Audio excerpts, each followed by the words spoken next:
Greetings. Welcome back. Welcome back indeed. It's been quite some time for this build. There is a reason I'm recording this. You see, I tend to forget that I have a channel, a YouTube channel, that I recorded dozens of videos for. You can't see them now. They're all in the playlists. They're all unlisted. You can go to the playlist and see them.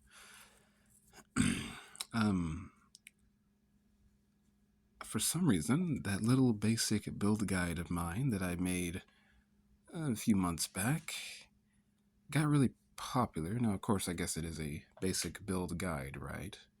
And hence the name. It's a basic one. I didn't want to go into any hard numbers, anything you need to go for, like get to this amount of stats or whatever, because this game is rather self-explanatory, and you can you'll see what works and what doesn't, right? Um,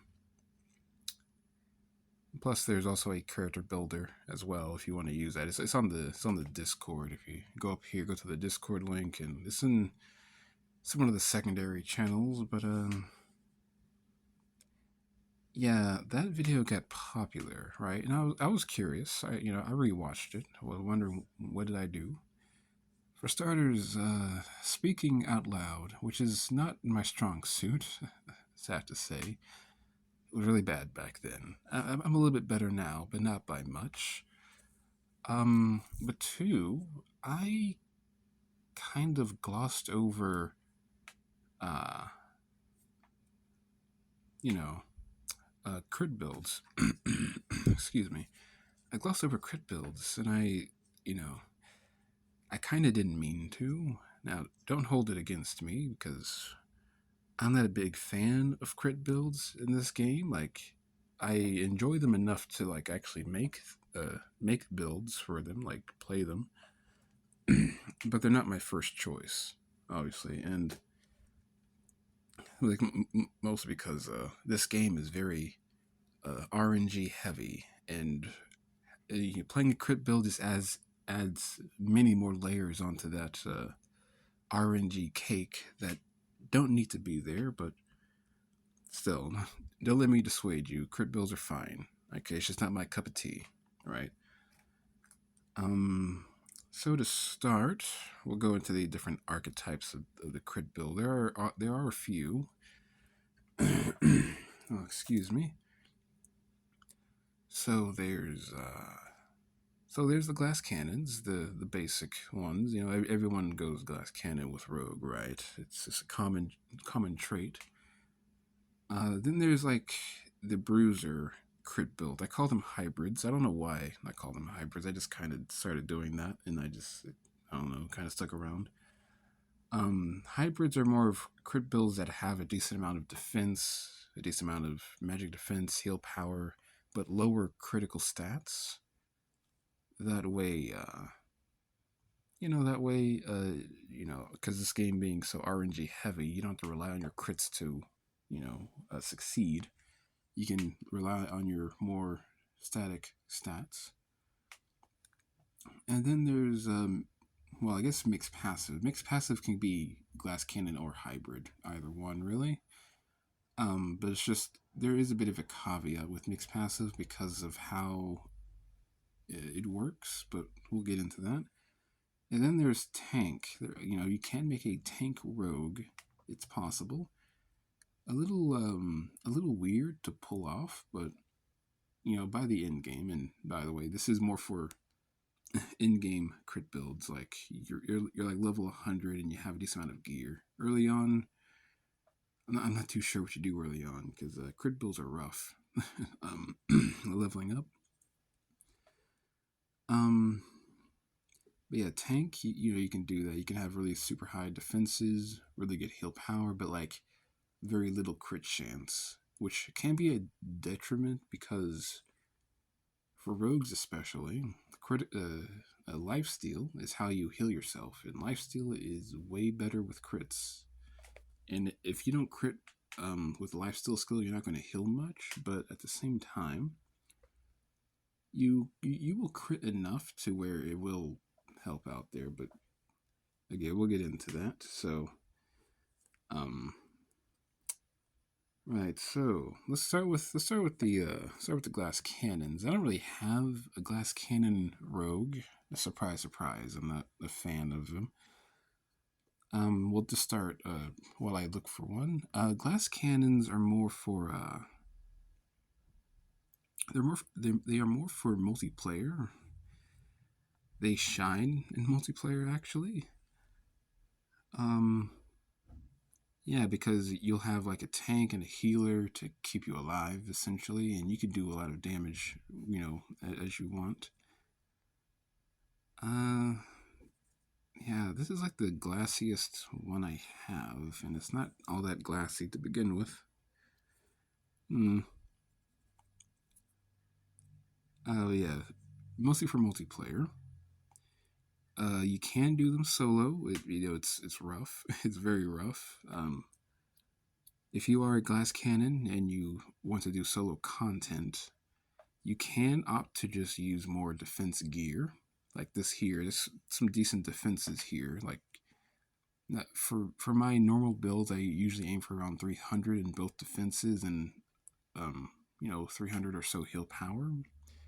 You don't need as much heal power with crits because lifesteal is a little different, right?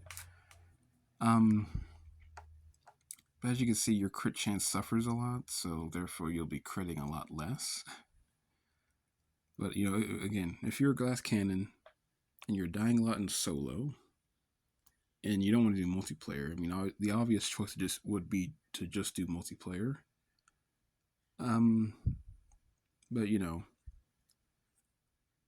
I understand multiplayer isn't for everyone. You can do multiplayer solo. If you just queue up these AI controlled heroes here, they will help you go through multiplayer. It takes like a couple minutes being in queue, but it'll start up with just you in the queue. And yeah, I mean they're pretty good at what they do. But if you're solo, try doing something like this, having some tanky pieces, getting some more base attack because you will need that. We'll get into the attack and all that. Yeah, so try to do that. It might help, it might not. Depends on where you are and how well you're doing, and I guess what path you are. That also has some weight.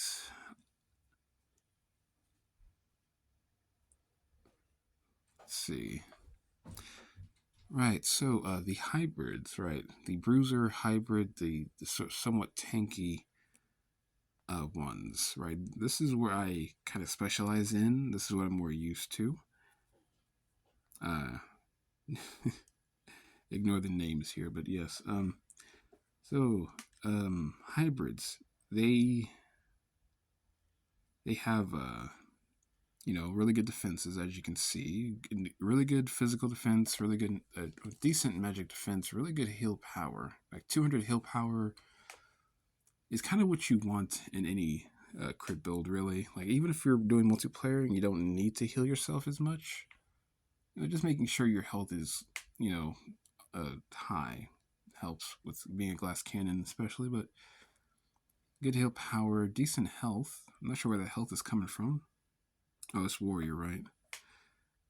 Um, and because this is an assassin, right? So assassins are all about the crits. So I kind of leaned more on the crit gear and then relied on my affinity, like the 100 endurance there to give me some defenses. The only downside is I have like 800 attack. That's not a lot at all. It's really bad, actually. Especially for non-mixed passive, you really want more than that. But the crit power helps with that. But excuse me, we'll get into the stats rather soon. Like now, the last one. Okay, well, I did mention mixed passive, but I'll save that for later. The last one being tank. Now, tank is a little weird to pull off. I think this is like my closest tank one. Yeah. There you go. Yeah, you see, I've seen some tanky rogues that go up to like 400 defense, 400 in both defenses, and then have like 500 crit chance. 500 crit chance is 25% chance to crit, if I'm not mistaken. Yeah. Not that bad, considering you have critical shooting on top of that, right? Um, it works in solo, just like the Bruiser. Yeah, I don't know if I mentioned that Bruiser is more for solo. It can work in multiplayer, but solo mostly. Tank, same deal, just way more for solo. I don't think a tank rogue is all that good in multiplayer, mostly because most rogues don't have a prominent skill available to them. The only one that does is monk, of course, but you know. Uh, so yeah, that's the archetypes of the different ones, right? So let's go into the different numbers, right? The numbers, yes. Now, well, the stats really. We're talking about stat priority and numbers, right? Um, the main thing you really want is attack or your flat damage, attack or magic. If you're a magic crit build, which we'll see. Um, so high attack, high magic, because that is your base damage. That's what your multipliers are hitting. So, um, I would say go for around 950, maybe 1,000 if you can get that high. I mean, most paths can get that high pretty easily. Um, for example, this Bruiser Rogue here, if I had 100 strength instead of 50 strength, I would have 1,000 attack. So actually, this is really close to what a glass cannon could be, because I have the really really high crit power because of the crit gear, right? Um, so yeah, like I was stop at 1,000 because more than 1,000, like that's when other things start becoming more um useful. Like you don't need like 1,200 attack to do damage. Like you can go into your multipliers at that point. So start with damage. 1,000 attack or magic. And then after that, go for as much crit power as you can. Now attack and crit power don't really get in each other's way, so you can build them both convincingly well. Mostly because most crit gear have crit power tied to it, so and attack gear doesn't really give you much attack in comparison to Affinity, but uh, which is what these are called, by the way. These stats over here, these are Affinity stats. So strength is way more efficient at building your damage than attack gear, right? Um. So yeah, try to get as much crit power. Normally it's around like 45, 50 maybe. You can go up to like 60, 60 something, 64. I believe like the highest you can get in the game, something like that. But that's like super end game dungeon keeper gear, of course. Uh yeah, just as much as you can. And then after that, I would say go for elemental power. Now, if you're just a normal glass cannon rogue, right, and like you kind of don't care about anything but criticals, then yeah, your you can kind of ignore your elemental power. But if you want to do like the maximum possible damage you can do in the game, you can reduce your crit power by a little bit, and then add like a lot of elemental power. Like someone's done it before. It's on Discord somewhere if you ask around. But someone made it was like 1,000 attack, right? 1,000 attack, 40 uh crit power, and then 40 firepower. I think they used fire because fire is easy to build. It's really easy to build in this game. Although it's not recommended for most rogues because fire is kind of rough on the physical builds. But if you go all out on like firepower, fire elemental power is what this is called. Firepower is easy to build up, and actually there are a lot of skills that are fire in this game. Like if you look at the tree, there are noticeably more fire skills than any other element, just a wee bit. So that's a reason. Now like let's see. So yeah, so 1,000 attack, then crit power. But if you want to maximize your damage even further, you can reduce your crit power by a little bit and go for a lot more elemental power if you can. Yeah, most easily done with fire, but you can do. I mean, water is an easy one as well. Air, not so much, but you know, you can go for that if you want to. So let's see. Okay, well, speaking of elemental powers, right? Now a lot of what your build is, your weapon kind of dictates what build you go for. I guess you could say. Yeah, sure, we'll go with that. Most rogues these days would go for water because all of your nuke skills, like these heavy hitters, like piercing arrow, monkey cloud, sneaky trap, those kind of skills, those are all water skills. So people tend to build for water. There is the best crit weapon in the game, which I do not have in this house, I don't think. Is a water katana, right? It's a dungeon keeper water katana. I believe it's dungeon floor 7 multiplayer dungeon. The one boss with like 6 arms, that scary guy. He drops the best crit weapon in the game. It's a water weapon with a lot of crit chance and crit power, but basically people tend to go for water because of their nuke skills. Air is a really easy choice. A lot of crit gear is air, like the elemental in the gear is air, and it's easy to build up. And plus, rogues have a lot of air skills on the tree, so I guess it's a natural thing to go for. But air is not that good in Grand Dungeon as a physical build. It's kind of rough actually, depending on what you throw it at, of course. Me personally, I prefer Earth.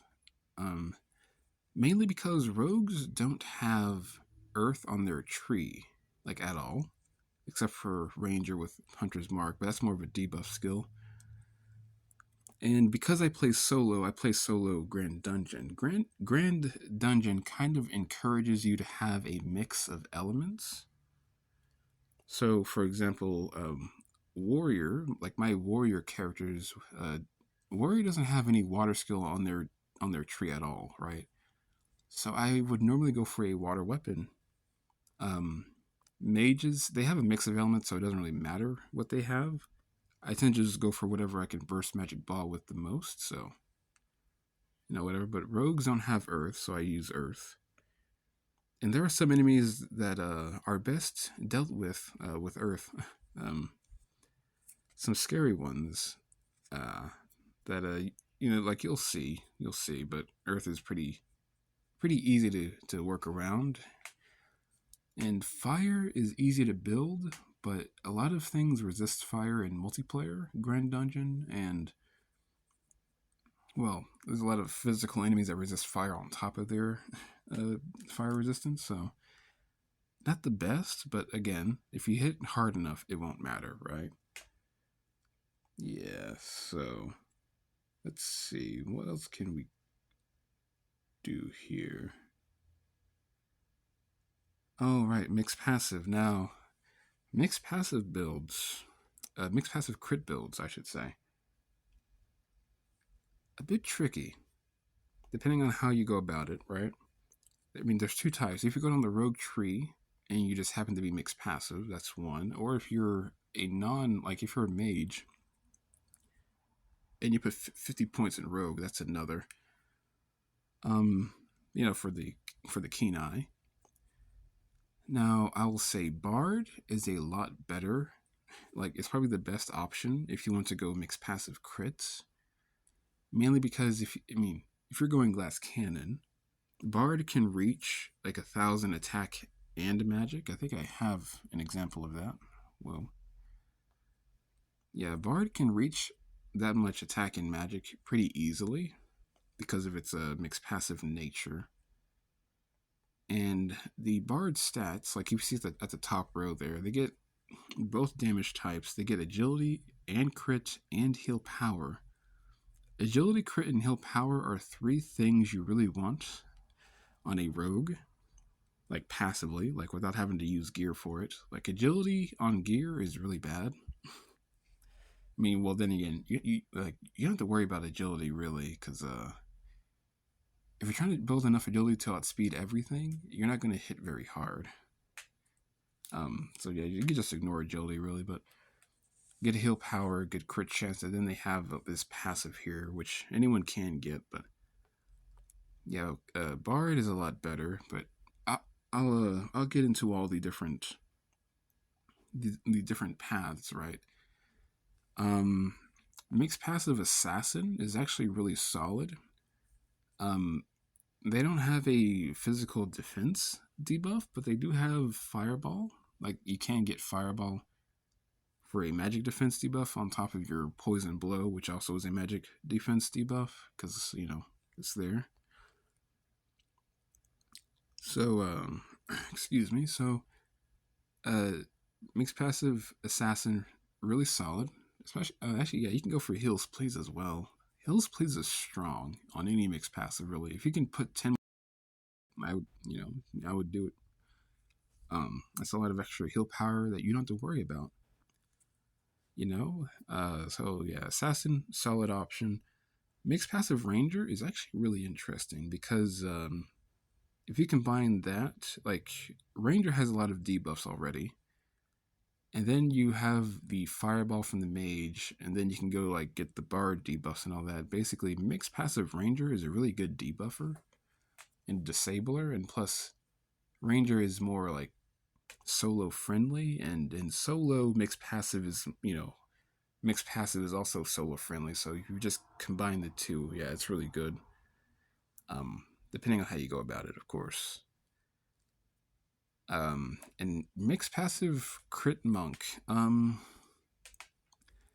Mixed passive crit monk is a bit weird.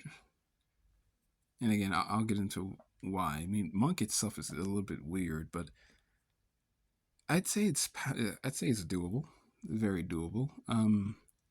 Mainly because you have an excuse to get healing light. Healing light will give you another +3 evasion buff that you can put on yourself, and plus it heals you, so it's okay, but it's a little tricky to get off the ground, really, because you don't have the extra critical chance from assassin or the extra attack and debuffs from a ranger, but you do have like ox awareness, which is monk's whole thing, right? But again, we'll get into that. Let me see. All right, the mages now. Crit druid, you can go 50 rogue pretty convincingly, mostly because of the lifesteal, right? Lifesteal on a druid is really good. The necromancer, I would kind of recommend going for the usual 25 bard and guard because you're missing out on a lot of things, and necromancer scales up its magic and none of it's physical at all, so but I mean you can if you want to, you can make it work, right? Let's see here, going down the list.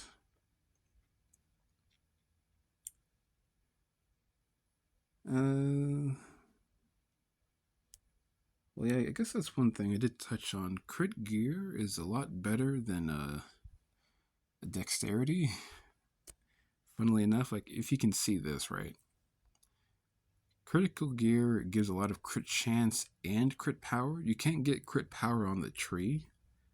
So if you want more crit power, you are naturally going to have more crit chance.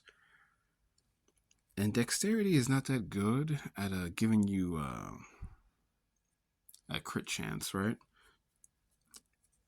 Putting 100 points into dexterity is really rough because that will kill your base damage, right? Like you can see my assassin here only having 50, and that like 800 attack is not good to have. Well, if you want to go glass cannon, right? Um, but dexterity only gives you up to 400 crit chance. That's decent, but you're losing a lot of damage there. You could go for 75 dexterity and get 75 strength. I mean, I guess that's a little bit better, but you're still losing out on some base damage there. Let me see. Yeah, well, I mean, I guess you'd be at 900 with this set, right? But still, you're going to be higher than that. Dexterity is good for increasing your evasion. I'll say if you're playing monk, right? If you want to go crit monk, and you want more evasion, then yeah, dexterity is a lot better than trying to get evasion on gear, because evasion on gear is not that good. Not that good at all. Okay, I guess that's okay, but yeah, it's rough to build evasion on top of your crits and your damage and all that. So if you want evasion, go for more dexterity if you're monk, or I guess ranger, right? I guess I guess that's all there really is. I'll go over all the different paths right quick. Well, not right quick, but I'll go into each one, right? So, Assassin, all about crits, nothing but crits, which is why my Assassin has a lot more crit than most crit hybrids, Uh, Let me see. So, yeah, high crits, high damage, nothing else matters. Um, Let me see here. Ranger is more crit adjacent. It's more solo friendly. Because they have a defense debuff, on their own, so they don't need someone else to do it for them, which is really nice. This is a -3 total. Like, it's not as strong as a -3 physical defense debuff, but combined, they're still really good. And then they have Arrow Storm. That's a lucky. Lucky is really strong on crit builds. It basically rolls your crit chance twice. So if you fail one roll, and you succeed the other one, you'll still crit basically, and that works for your deflects and your evades. But it's mostly for the crits, right? And this skill hits twice in one turn, which is good because um, like an enemy will guarantee get hit by this, because enemies and players, anyone really, cannot evade twice in a row. If you evade, you have to get hit to evade again. Enemies and players. So if an enemy dodges the first arrow, they'll get hit by the second consecutive arrow, guaranteed. Really useful to have, because some enemies are dodgy and they will kill you in like 2 hits. So making sure that you can kill them is really nice. And then their final passive, Killing Intent. Killing Intent is not the most impactful up front, but it's still nice to have. Like what I said about enemies having high evasion. Well, this will reduce our evasion by a little bit, not by a lot. It's just -1, but every bit helps. And if you hit someone more than once in a row, you'll get your own evasion buff. And these are like permanent, right? I mean, they last 1 turn, but if you keep hitting people, they'll stay up, right? And yeah, it's just a really nice little support thing that will make your solo play easier. I guess everyone, like if you're in multiplayer, like everyone will benefit from the monster that cannot evade as much, right? Let's see. So, Monk, Crit Monk is a bit of a mixed bag. for most people. The main thing, I guess, kind of like Ranger, it's more solo friendly because they have a lot of evasion. That's their whole thing. The big downside with evasion is that you can't evade twice in a row, but monks they have some ways to get around that. Like they have a crit debuff, which is really really nice because some enemies just won't crit with that debuff on. But the big thing is Ox awareness. You'll have a lucky for 3 turns. That's a lot of turns of lucky, and then you'll have a lifesteal buff. This buff is not affected by your heal power, by the way, but it is 30% lifesteal on all damage you deal while it's up. That's really strong. That means you can use whatever skill you want to deal damage and keep yourself alive. And this stacks with your lifesteal skills like Leech Arrow and Scorching Daggers, those kind of skills. So basically, it'll keep you alive. One downside is, well, one, it doesn't deal damage. That's kind of rough for a glass cannon. But if you can find like an opportunity to use it, then go for it. If you're low on health, of course. But two, prominence. Prominence is well, it's like the downside of this skill, right? Like to balance it out. Now in solo, it just doesn't matter. Solo prominence does absolutely nothing for you. But in multiplayer, you'll take redirected damage from other teammates if they get attacked, right? However, you can evade that redirected damage, so it's not as bad as it seems.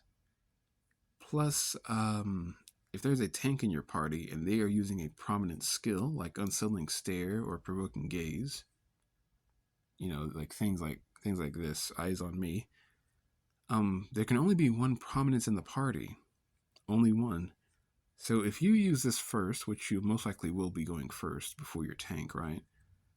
If you use this and then your tank uses a prominent skill, yours will go away because theirs was the latest one to be used, essentially. So in multiplayer, the downside is not that bad. I'd say it can be deadly. It is a bit risky, but not as bad as it seems, essentially. Let's see. So Bard, yes, Bard, a critical Bard, a rather popular choice. Mostly because you get a bit of everything with Bard, because Bards are kind of like that. All of their debuffs become buffs, so you can get yourself a damage buff from Minute and Song of Storms. You can get a defense debuff and buff for yourself, because they'll turn to buffs. So they have a defense debuff, they have like a damage buff from Minute and Song of Storms. They have a huge skill. This is their nuke skill, which is fire, which is a little weird, but it works. And if you can manage, you can go all the way over to the monk tree to get Dragon Punch, which is another 3+3 crit on you, which stacks with your critical shooting. So it's a really strong path for a crit build. And to be honest, it's kind of the only Bard I like. Funnily enough, like if you're a regular of mine, which, hi, by the way, I don't really like Bard that much. And like I've said it a million times, I don't really like Bard because their buffs only last 2 turns. Their damage buffs, which is not a lot because enemies evade a lot, right? Like they have a lot of evasion. So really, this is like a 1 turn damage buff, and sometimes it might not be in the optimal time because of how the in-game enemies work, right? But you see, on crit, it's 3 turns instead of 2. That's a lot better. You have a much higher chance of hitting someone twice, which is much more flexible. With the 3-turn damage buff. So yeah, that's kind of the reason why I like crit Bard more than just regular Bard, like just non-crit Bard, because the buffs last longer, and thus you can do more with those buffs up. Um, and of course, with any path, you can do non-mixed passive bard. Like I've done this here. It's really not that bad because you don't have to focus so hard on getting your damage up to like 950, like I said before. You can just focus on getting more crit power and all that. Like you'll hit 1,000 attack really easily as a, well, when you're not going mixed passive, you'll hit 1,000 attack or magic really easily. So you don't have to worry about that as much. Yeah, so that's Bard. And plus, they have some other small tidbits. Like if you can get this, actually, no, that's not that good because you have critical shooting. There was another reason for, like another skill. Oh, right, Shield Bash. Yeah, you can get Shield Bash for 5 points. That's like nothing. You can get that pretty easily. And you can get +2 heal power for your lifesteal as well. So, really strong option. Mostly for mixed passive, but if you just want to play a crit build in general that doesn't suffer as much in solo, Bard is a good option. Really good option. Now, the Warriors, right? Crit Warden. Crit Warden is really, really good. I have one here, right? A few major benefits. Warden is tanky off the bat. They have high health, higher health than most paths. Actually, all paths. They have the highest health in the game. And they have a lot of upfront physical defense, as you can see. I've got 390 on here. Now, of course, you could just go full glass cannon on your Warden, so it would be like 290 without the endurance I have on here. But yeah, Crit Warden, really strong option. Really tanky off the bat. They have a physical defense debuff to help their damage. They've got like the warrior skills, like these 3 skills in the advanced path warrior tree. They're like the best skills in the game, in my opinion. They're really good. Stunning Blow would make rogues hit for less or crit for less, like this -3 crit power debuff. If an enemy crits, they'll hit less than if they didn't crit. That's how strong it is. They have Vibrating Shield, so the Warden doesn't have any magic defense at base, so this will help them out a lot. And then having a just a basic heal that doesn't need to crit, like you don't have to rely on your lifesteal nearly as much. It's useful. Plus, they have a healing buff as well, a heal power buff that's really, really good for your lifesteal and your heals and all that. So, really good solo option. But the main benefit of Warden is their final passive, because this puts a shield still buff on you, or, well, I guess anyone in your party, really, but it's just mainly you. And this is based on your damage dealt. So if you're critting, you're going to shield yourself a lot. Like, whenever I do runs with this character, this Crit Warden, there will be like 3 or 4 rooms in a row where I just don't take any health damage because I crit so hard that my shield just covers any damage I take, on top of being, tanky. So, yeah, it's really good. I mean, also just a small, not small thing, but On Guard is really nice on any rogue, any crit build, really, because then you can use thrust. So you can just have free medium damage, essentially. Yeah, it's really nice. It's really, really, really good there. So that's Warden. Now, Crit Berserker. Crit Berserker used to be really good back in the day, meta practically, but it was nerfed to the ground, rightfully so. But it still works. It still works rather well. You get lifesteal when your health is low, which, yeah, if you're playing a crit build, your health will most likely be low, so it'll keep your health, high enough to where you don't get one shot, because Berserkers are still warriors, right? They're still kind of beefy. They have a lot of health and all that. So yeah, they get free lifesteal when they're low on health. They have their own damage buff, which is, so they're kind of on par with Bard, right? Like they have a damage buff, a +2 a +2 damage buff on top of a -2 physical defense debuff. And Berserkers have Fury. Fury is kind of like the Ranger's Storm Arrow, or Arrow Storm, excuse me. It hits twice, so you'll have that guaranteed hit, and it does heavy damage, so it hits pretty hard, and plus it does bleed, which means you'll be able to utilize Slash a bit more. Like, you'll have more options for Slash.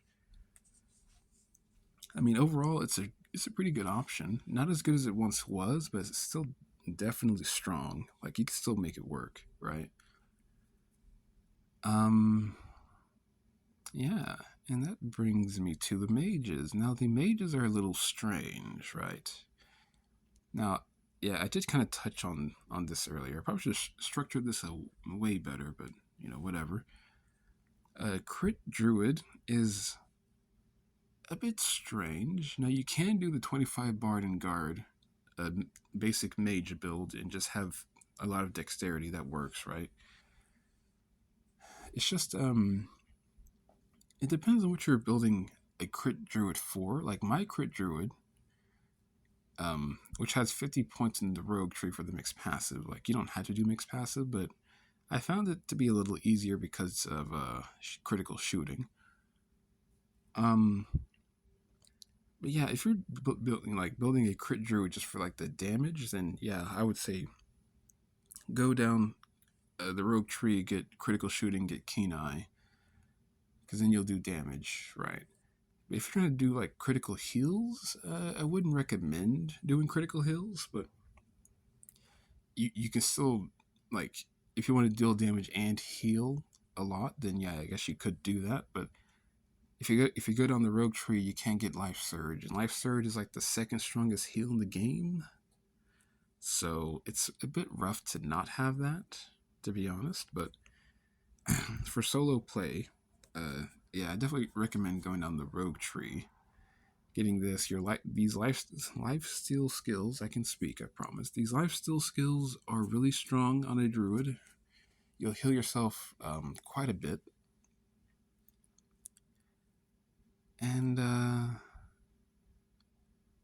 yeah, it's just a bit weird, especially the whole mixed passive thing. They can't get a lot of base damage up front, like non-mixed passives can. Druids have very little magic, so it's even harder for them to get up to like 900 attacking magic. So yeah, it's rough to like build around, but when you find some equilibrium between your heal power, your crits, and your damage, like your base damage, then I'd say it kind of works. It's strange, but in a good way. Now he was saving the okay. Before we go to a Necromancer, to save the best for last. Guard, crit guard. I don't.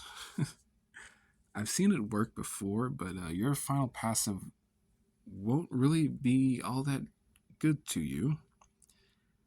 Now, there could be an argument for if you just made a crit build that happened to be a Guardian, because Guardian has a lot of base defenses, like across the board, so you can just focus solely on what kind of work.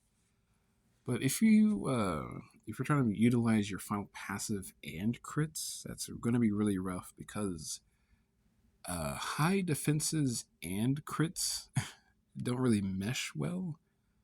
Like, okay, like my Bruiser rogues, they have a lot of defense, but you need like 400 or 500 physical and magical defense to make the final passive worth using, I'd say. I mean, I say worth using, but at 500 in both defenses, that's 50% chance to deflect, which is already kind of low. So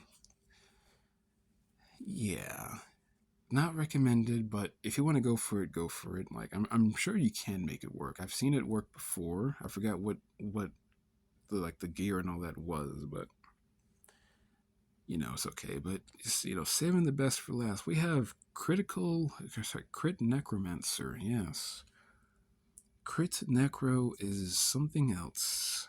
Technically, it has the highest base damage in the highest damage potential in the game, I should say.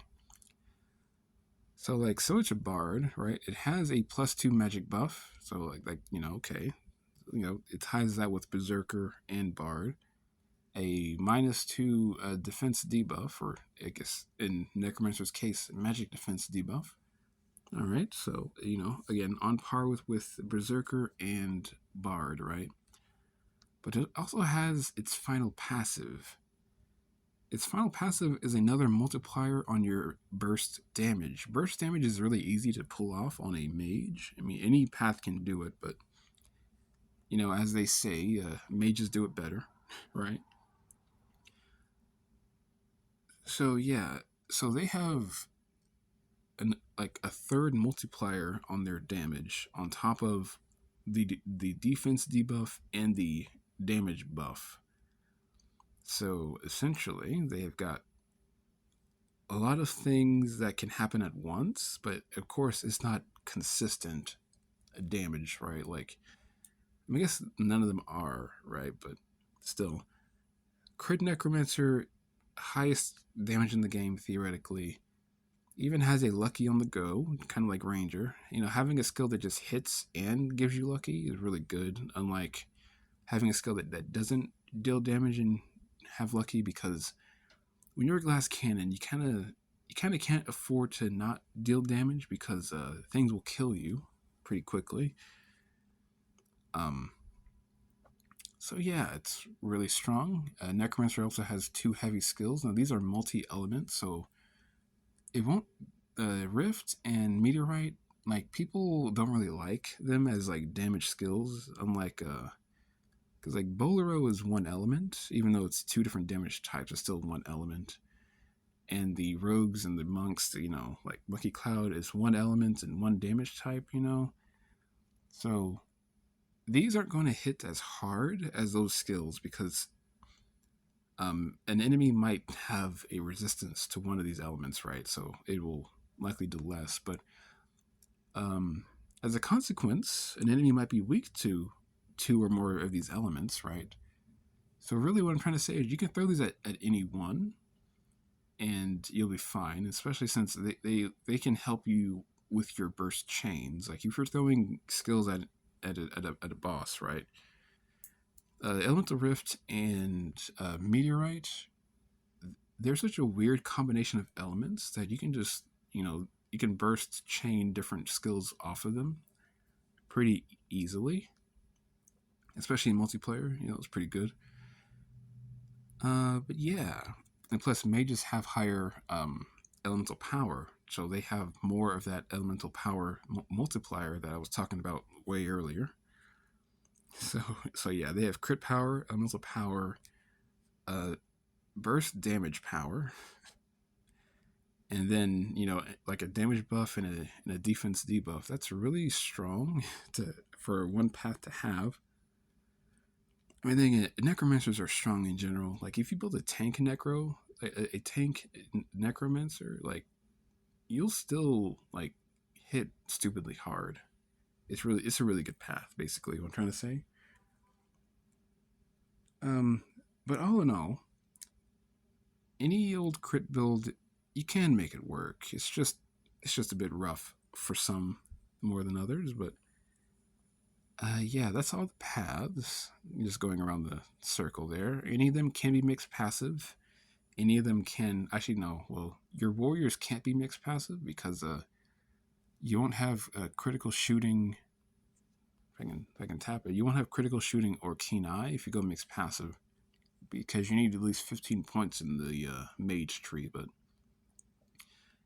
every other path that's not warrior, you can do mixed passive convincingly. It's just a little bit better on bard. Assassin's a bit more crit focused, so it's like straightforward. Ranger and monk are better for solo. Druid is also really good for solo, like crit druid is decent for solo, and crit necromancer is just scary. We'll go with that. But yeah, I think that is all I wanted to cover. Yeah, this is a long unscripted video. I apologize for that. truly. And I suppose that is all. I will see you all around one day. Ta-ta for now.